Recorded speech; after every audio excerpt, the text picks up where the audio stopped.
Eu estou em Jerusalém e essa cidade é verdadeiramente um museu a céu aberto.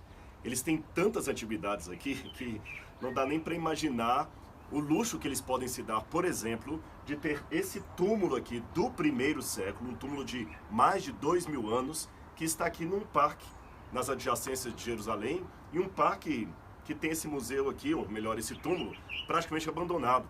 As pessoas passam por aqui e ninguém nem fica sabendo que tem aqui isso. Se você perguntar, escuta, onde é que está aquele túmulo? Olha, de cada 10 pessoas que você perguntar que estão caminhando aqui no parque, 9 provavelmente não saberão dizer. Mas deixe-me contar para vocês a história desse túmulo. Ele está bem preservado em termos de idade, mas você vê que está bem depredado. Aqui embaixo você tem lixo, inclusive uma porta foi colocada lá vedando a passagem. Quem vedou essa porta foram os responsáveis pelo patriarcado ortodoxo que fica aqui perto, porque muitos jovens, infelizmente, estavam entrando aqui, fumando droga lá dentro, fazendo coisas indevidas, então eles bloquearam, fecharam com aquela porta de metal ali. Havia uma outra porta aqui também que foi arrombada e ainda tem muito lixo aqui. Mas ainda é possível ver, a despeito disso, o corte original da rocha, tá vendo aqui a rocha, uma moldura aqui formando um arco. Você vê que é um túmulo muito bem trabalhado. E as escadarias originais. Agora deixe-me contar a história um pouquinho desse achado arqueológico desse túmulo. Antes de eu contar essa história, tem mais um detalhe que eu queria mencionar para você. É possível ver ainda do lado de fora aqui a pedra original. Vocês estão vendo, redonda aqui. Essa pedra que rolava fechando a porta do túmulo. Vou mostrar aqui por cima para que você tenha uma noção. Logo aqui atrás nós temos aqui. Se você vier aqui até aqui, você vai ver. Aqui nós temos a pedra, tá bem? O vão que passa justamente ali. Então eles rolavam essa pedra aqui, vedando a passagem. Na história da ressurreição de Jesus, você tem justamente esse relato da pedra que foi rolada, tapando a entrada do túmulo de Cristo. E quando as mulheres chegaram no domingo de manhã, especialmente Maria Madalena, encontraram a pedra removida. E quando olharam lá para dentro, viram que o túmulo estava vazio. Mas antes de falar da história de Cristo, deixe-me contar um pouquinho para você a história do achado arqueológico desse túmulo aqui. Ele foi escavado muitos anos atrás por Konrad Schick, um dos pioneiros na arqueologia daqui de Israel. Ele era da Alemanha. E quando ele escavou isso aqui, ele percebeu, como você pode ver até hoje, que esse é um túmulo incomum, de família muito rica, de uma família de alta aristocracia de Jerusalém. E há um relato de Flávio Josefo aparentemente contraditório, que 3 relatos na verdade. Flávio Josefo, para quem não saiba, é um historiador judeu do primeiro século que foi testemunho ocular de alguns fatos da história, como por exemplo a destruição de Jerusalém no ano 70. Então ele escreveu muita coisa, não apenas como testemunho ocular, mas também por depoimentos e documentações que hoje não mais existem. O livro de Flávio Josefo, os livros de Flávio Josefo, apesar de terem um exagero aqui e outro lá, um ponto duvidoso aqui e outro lá, ainda são uma fonte muito válida para o estudo de Jerusalém, de Israel do primeiro século. Pois bem, esse Flávio Josefo fala da morte de Herodes, Herodes o Grande, aquele que mandou matar as criancinhas em Belém, e ele tem 3 momentos que ele fala do túmulo de Herodes. Num ele fala que Herodes estava sepultado no Heródium, que é um grande palácio dele, perto de Belém hoje, que na verdade é uma colina artificial que ele fez e cortou para fazer o seu palácio ali. E de fato, Ehud Netzer encontrou o seu túmulo ali. Mas em 2 outras ocasiões, Josefo fala também de túmulos de Herodes nas adjacências de Jerusalém, mencionando até a palavra monumento, ou, numa segunda versão, monumentos, no plural, para falar desses túmulos. Então, Konrad Schick e outros acadêmicos e eruditos da época interpretaram que aqui poderiam ser aqueles monumentos que Josefo refere como túmulos de Herodes. Mas se o túmulo do próprio Herodes em si estava lá no Heródium, que outros túmulos seriam estes aqui? A conclusão que chegaram é que aqui estariam sepultados parentes do rei Herodes, talvez alguns filhos dele que não se tornaram reis, ou quem sabe algumas de suas próprias esposas. Você sabe, Herodes era um megalomaníaco.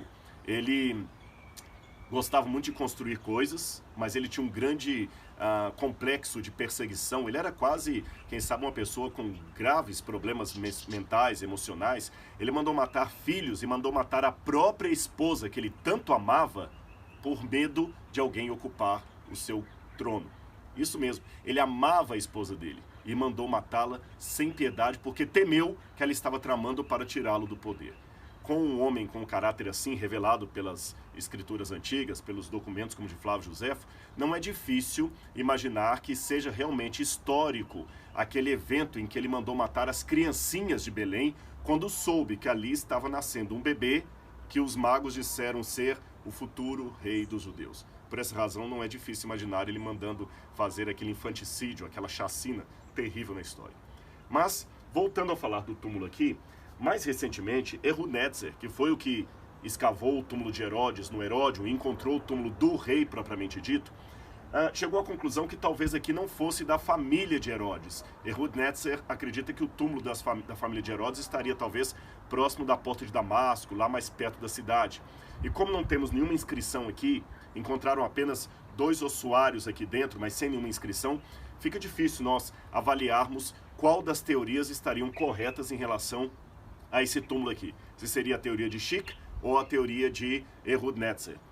De qualquer forma, uma coisa é ponto passivo em todos os historiadores. Aqui, de fato, foi um túmulo de alguém da alta classe de Jerusalém. Provavelmente da família de Herodes, por que não? Ou de alguém que era da aristocracia da cidade. Foram sepultados aqui. Esse túmulo também me ajuda a ilustrar um pouco para você que está em casa como deveria ter sido o túmulo de José de Arimateia, onde Jesus foi colocado. Diga-se de passagem, quando você vem a Jerusalém, há 2 lugares que disputam o lugar do túmulo de José de Arimateia. Um fica na igreja do Santo Sepulcro, o outro fica no Jardim da Tumba, próximo da porta de Damasco, em Jerusalém. Do ponto de vista arqueológico, o que eu posso dizer para você? Bom, existe 1/3 de possibilidade que seja no Jardim da Tumba, 1/3 de possibilidade que seja ali na igreja do Santo Sepulcro e 1/3 de possibilidade que não seja em lugar nenhum desses, que seja num outro lugar que nós não saibamos. Ou seja, do ponto de vista da arqueologia, eu não posso afirmar para você com certeza absoluta onde seria o túmulo de Jesus. Por quê? Talvez o próprio Senhor e seus discípulos não queriam que o túmulo de Cristo se tornasse um lugar de peregrinação, de adoração, de idolatria, e que eles preservassem mais a memória do evento do que o local em si. Essa é uma plausível explicação. Mas como seria aquele túmulo de José de Arimateia? Considerando que José de Arimateia era da alta classe de Jerusalém, portanto rico, e que seu túmulo era um túmulo novo, que ninguém teria ainda sido colocado ali, o túmulo de José de Arimateia poderia ser parecido com esse. Aí você vê a situação. Lá dentro, onde eu mostrei para você, você teria alguns cômodos onde o corpo era colocado e 1 ano depois tiravam os ossos e colocavam em uns caixões de pedra, que eu já mencionei nesse vídeo aqui, chamados ossuários, e colocavam em lóculos guardados ali. Mas quando o corpo era bem lavado e enrolado em lençóis e colocado lá, os parentes chegavam, rolavam uma pedra como essa aqui, é uma pedra pesada, como você pode ver, rolavam vedando a entrada. Aí você tem uma noção que quando as mulheres chegaram na manhã da ressurreição, no domingo, aquele domingo pós a crucifixão de Jesus, que especialmente Maria chegou e foi olhando aqui, quando ela olhou, ela viu que a pedra estava removida. Ela nem entrou. Ela viu a pedra removida e começou a chorar, chorar, chorar. Jesus aparece para ela num jardim, e é interessante que nos túmulos antigos você tem esse recorte nas pedras aqui, com um lugar mais ou menos público, onde as pessoas podiam ficar ali lamentando o seu morto, quem sabe quando viessem visitar o túmulo, ou até usá-lo para sepultar um outro membro da família, eles ficavam nesse lugar aqui. Então, num lugar parecido com esse, Maria talvez sentou-se numa pedra e começou a chorar, chorar, chorar. Quando Jesus apareceu para ela, ela até pensou que era o jardineiro, que era alguém que cuidava da região, e ela falou: se o senhor tirou o corpo do meu Salvador e o colocou no outro lugar, me diga. Até que ele se revelou: Maria, sou eu que falo com você. Ela saiu correndo e foi avisar aos discípulos. Pedro e João vieram correndo para cá. João, que era mais moço, chegou, e a Bíblia fala no Evangelho de João mesmo, que ele chegou, olhou, viu lá dentro os panos e o túmulo vazio, mas não entrou. Pedro veio um pouco depois, Pedro era mais velho, e pode olhar que daqui de onde eu estou, você consegue realmente ter uma visão lá do interior. Pedro acabou entrando, e quando ele entrou, ele viu os lençóis soltos ali. E o que me chama a atenção no Evangelho de João, quando você lê isso, é que eles não eram pessoas assim tolas, que estavam dispostas a acreditar em qualquer coisa. Eles não estavam assim acreditando que a ressurreição poderia acontecer. Quando Maria correu falando que tinha visto o Senhor, eles não acreditaram. Por que eles viram os lençóis e os panos e acreditaram e o túmulo vazio. Eu podia dar outra explicação, mas não fazia sentido, eu vou explicar por quê.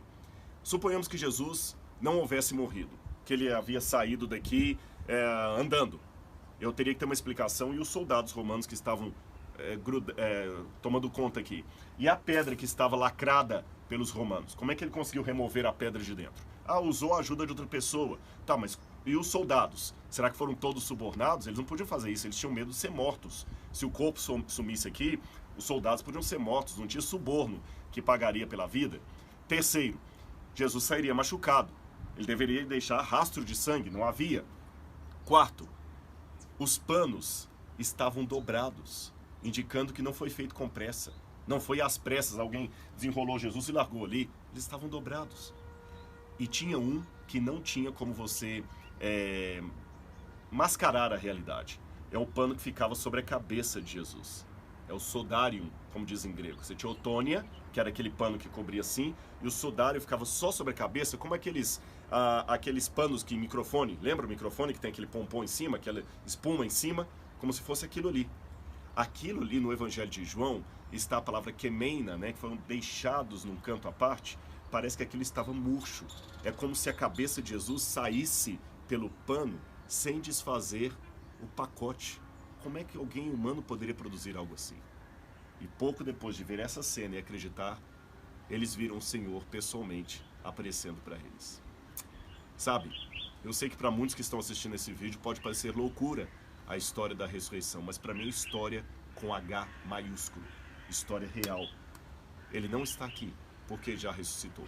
Não era esse o túmulo de Cristo, mas era um parecido com esse. E esse túmulo aqui, quer seja ou não da família de Herodes, quer seja ou não de alguém da aristocracia de Jerusalém, e mesmo não sendo o túmulo de Jesus, é um túmulo que me faz lembrar que a minha fé não é uma fé baseada no vazio. Ele ressuscitou. E se ele ressuscitou, não precisamos ter medo. A história do mundo está nas mãos de Cristo, porque o túmulo está vazio. Portanto, ainda que você tenha medo dos problemas, das provações, saiba, o Senhor ressuscitou, vive e trará consigo todos aqueles que dormiram em Cristo. Essa é a promessa. E quando Ele voltar, na manhã da ressurreição, vamos ressuscitar com o nosso Senhor. Eu acredito nisso. E essas pedras não me deixam esquecer fatos tão importantes como este.